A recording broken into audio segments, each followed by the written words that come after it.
All right, welcome folks. Mil-Spec Ops Monkey here. This is going to be your Monday sit rep. It is January 17th, 2022, coming to you from the great state of Texas, about 12 noon Central Time. And so I apologize if I sound like death warmed over. I think I've got the dead cat bounce. I thought I was over this thing, and then Thursday evening it hit me again, and I spent the last 4 days in bed trying to get over whatever this is. So it's all in my chest, unrelenting. And so without further ado, let's hop over here to the board, and hopefully I can get through this without coughing.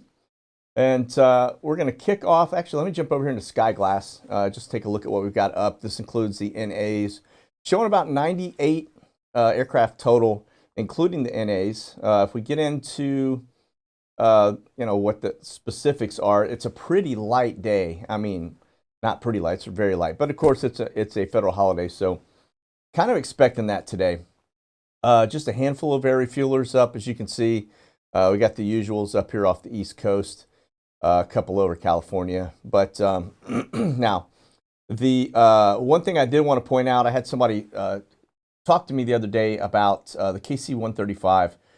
That is a dual-purpose aircraft. I just want to just mention that it does carry cargo from time to time, and they also support other air refueling things. So just because these things are up doesn't mean it's 100% fighters up. They are supporting other aircraft too. So I just want to make sure I'm clear on that. But the reason I point out the fighters is because I was talking to an Air Force air traffic controller, who are the ones that basically told me that. And then my neighbor, obviously, who was an F-16 pilot, basically confirmed it as well. So, but anyway, let me do this. I want to back down from this real fast, just kind of give you the flat Earth view here real fast. You can see we got some heavies. Look like most of them are coming off the East Coast, headed westbound. And but again, not a lot of traffic at all. That's actually a UK bird right there, that R 9103 RRR.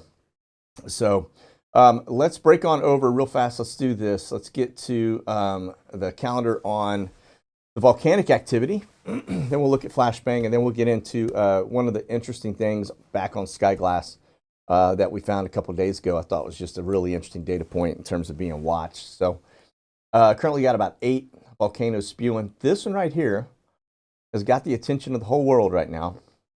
If you hadn't seen this, it's quite staggering, actually. So check this out. Now, keep in mind, that is an underwater volcano that just erupted. And if you were to look at that and base it off of a nuclear explosion, I don't know how many Hiroshimas that is, but that is massive, absolutely massive. And so they had a tsunami that hit in the Tonga region almost immediately. It didn't look like it was too big a one, but they've got warnings all around the world right now because this being pushed out with water. Just to kind of show you some of the things that were going on as you get down into this, I'll just show you this is the threat for tsunamis all the way from Chile all the way up the west coast Pacific, Hawaii, Japan, New Zealand, Australia. All of them are all kind of on the lookout right now for that. And that is the actual shockwave and plume as it erupted. Remember, this is underwater now. This is a shot of the underwater volcano before and after. You can see it has completely just blown off its whole lid. So this is what they were worried about over in with the other one that has been going on for a long time, that they were worried about an East Coast volcanic activity. Sorry. Let me back up here onto this. But yeah, this out here, this general area, when this was going, they were worried that that was going to blow and it was going to actually send tsunamis up the East Coast. Well, this is exactly what they were worried about doing, just on the other side. So we'll see what happens. But there is that. And then let's get over here to flashbang real fast. You can see he's coming back from his house up in Delaware, headed back to the White House. And so nothing really going on there. Get over here, you can see the TFR is kind of associated with that. So nothing else really TFR-wise catches my attention.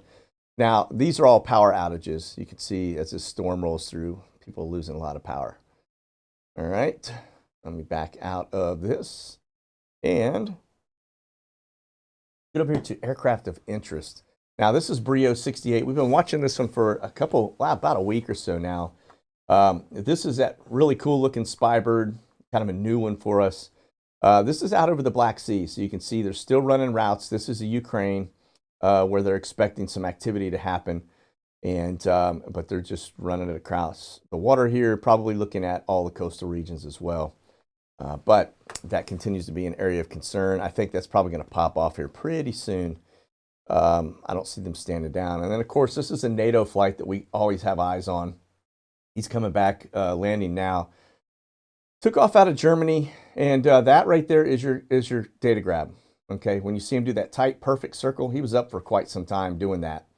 That's a data grab. That's where they're not really working air traffic. They're actually grabbing data. Something out there in the water has got their interest. All right.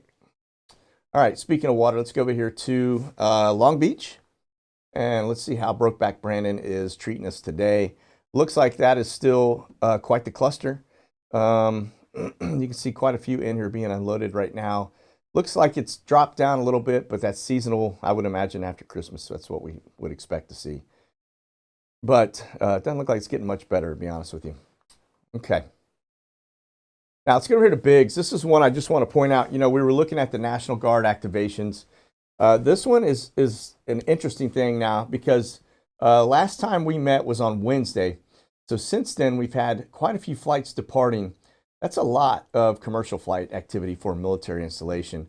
Now, these here, the OAEs, those are going to be Omni. Those are going to be troops. Okay, so that's a troop rotation. Looks like we sent 2 of them. I say rotation. Those are troop movements. Okay, both of those went out of Fort Worth Alliance. Then Nashville. So that is not. That's a Legion Air. That is more than likely. I don't think that's troops. That's probably going to be poppies being rehomed and relocated. Remember that El Paso camp at Biggs is massive, and so they are still pumping people through and out. Okay, and then this spa, that is another one going to Tucson. Another one to Tucson. That's could be going back to base, but remember there's a camp out there as well. Okay, more troops. So a lot of them, 3 sets of troops, 3 aircraft worth, rolling through Fort Worth. All right, and then of course another one here up to Cincinnati, Ohio. That's a lot of movement. I don't know what's going on. We'll keep our eye on it. But I don't ever remember seeing this many troops rolling out this time of year to different locations. So, okay. Let's get over here to the Swift Air. You can see these are all the flights going on today. A lot of stuff. This one's headed up to White Plains, New York. Alexandria, that's a 72-hour holding facility. Kingston. I guess that's Jamaica. So if they're deporting people, they are very busy doing so. And it almost gives the appearance, like I said before, that they're emptying out these camp locations, getting ready for something else, okay?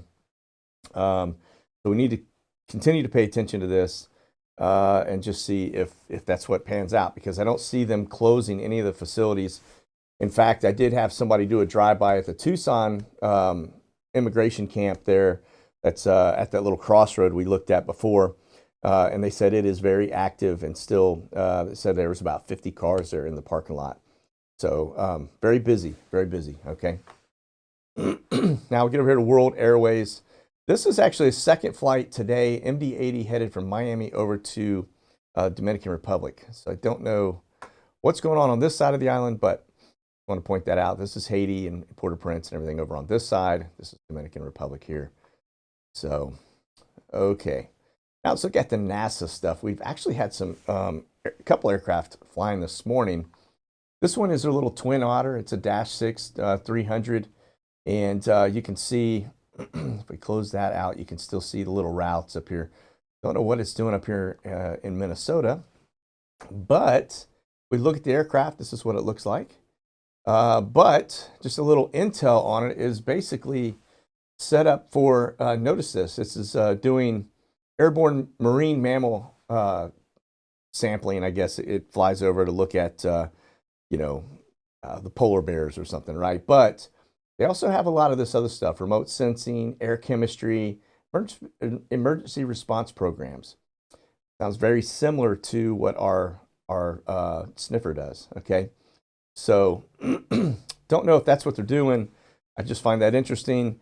That NASA's kind of in on the game too. So again, we just keep watching these guys. This one here is another one too. This is actually I guess just flew this one last Wednesday, and somebody had spotted it and had sent it to me.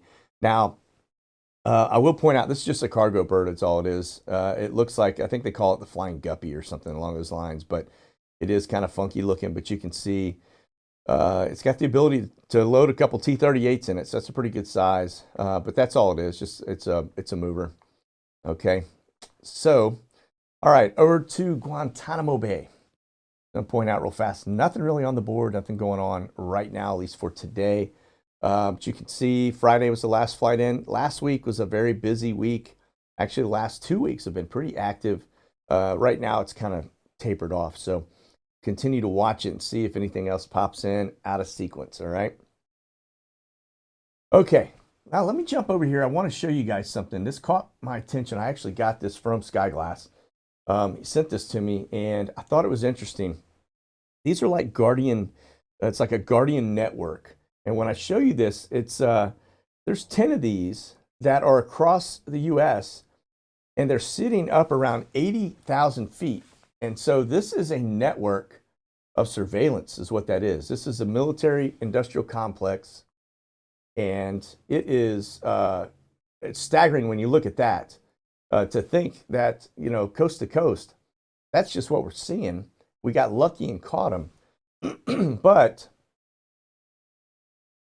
look at this. These things are actually oscillating. They pick up, they show ground level, then all of a sudden, a second later, bam, 80,000 feet, back and forth. And this went on for quite some time. So you can see it, though, just straight up, straight down, straight up, straight down. They're manipulating our ability to track them accurately. But like I said, coast to coast, these are them. And, they are certainly watching us. So when you start looking at these camps and the potential of these camps kind of coming online, you wonder how they're going to track us and keep tabs on all of us. And it's because they've got this surveillance technology out there that is bar none. I mean, this is, we've seen 3 or 4 of them over in Germany. They're doing it in Europe. These things pop up and they use them around the world to track us. And so just a data point, but this is how all that stuff is going to be enabled as they go forward. Okay. Now this is the last one. We talk a little bit about how we keep seeing these lights streaking across the sky, and there's like a series of 50 of them, and people are like, what are they? It's Skylink or Starlink, sorry. Check this out. Now, this is over at SatFlare. These are all of the Starlink satellites that are up. Just look at this. If you look at this, all of these little white dots, that's all Starlink. That's how many satellites are up. Now, this is going to actually come into Tesla's new phone that he's going to roll out. It's going to take away the need for satellite phones, because these will be 2-in-1 function. It's kind of crazy to watch this. I mean, mercy. We see them happening all the time. Now, they do fall out of the sky from time to time. We just saw one that came inbound on the 15th. But yeah, look at the sea of these things. They are everywhere. And so this is going to be kind of the new internet technology that they're pushing. But you can see it is everywhere but China. Like, there's nothing over China. Just starting to get engaged over Africa. But these things it's insane. I don't know how much money they spent doing it, but it cannot be cheap, okay? But if you back up and look at the world, that is insane. Absolutely insane. So, okay. Now, let's talk a little bit about Don't Mess with Texas. As we get this guy from the UK that decided to come into our great state and hold some people captive over the weekend. And this guy got to meet our elite response team. These guys actually flew down out of DC to take care of business. I will tell you, man, it doesn't bode well for terrorists here in Texas. If you remember, we had some dudes that did something over in Garland a couple years back that decided they were going to go into this cartoon convention or whatever, and they got offed in the parking lot. And then we had this one. The SWAT team basically went in and double tapped him. But you can see, as you kind of get into this is not far from me, actually. But this is a pretty wild, it was a pretty big standoff. All of the hostages escaped, as did the rabbi. They basically waited till the sun went down, killed the power, went in, and double tapped this guy. And this is what he looked like. Some dude from Pakistan. And he was actually trying to get this lady released. Don't know if you know about her, but they call her Lady Al-Qaeda. She was actually responsible for trying to kill several soldiers in Afghanistan. And so she is in Fort Worth in this detention facility right here. As you guys can see, this is next to the old Carswell Air Force Base right here. This is all Lockheed Martin right here. That's a production, F-35 production. And so, but this is the facility. It used to be strictly a woman's facility, but they have converted it. It also holds males now too. It is a pretty high security prison. You can see this barbed wire run all the way around it. But this is also where the Lion King, or not Lion King, yeah, maybe that is his name. Anyway, that's where he is staying as well. And so I don't know why I say Lion King. I know that's not right. But anyway, you guys get my point. But yeah, this is the same location. So they keep some pretty high profile prisoners in this spot. So, but that's where this lady is. And this is this guy basically decided he was going to come over from the UK, spend here about a week, picked up some guns off the street, and rolled in and play stupid games, win stupid prizes. And so he has finally realized that he was betting on the wrong maker. So there's that. All right. So listen, my voice is starting to crack, and I'm going to go ahead and end it on this one. I know this is a little bit shorter than usual. If you would, please continue to pray that I can get a full recovery out of this, because this is I'm going on at least a couple weeks now of this crud that I just cannot seem to shake. So you guys, listen, have a blessed rest of the day. Keep your powder dry for sure, and stay frosty. I will see you hopefully on Wednesday. God bless. Monkey out.